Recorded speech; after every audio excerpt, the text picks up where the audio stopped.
2082 को happy new year मेरो पुकुलीलाई ज्ञानी हुनु हैन अनि स्वस्थ हुनु मेरो छोरी ज्ञानी हुनु स्वस्थ हुनु हास अनि पापा मामुले भनेको मान्नु हास कालुलाई आज सन्चो छैन माम पनि खानु मन पुकु अनि यहाँ खेल्दै हुनुहुन्छ म्याटेस लिएर के भयो मेरो बेटालाई के भयो भन्देऊ त बेटा कार्टन भित्र छिर्ने हो अनि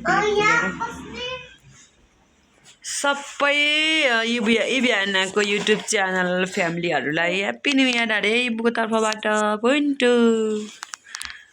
ओके भन्देऊ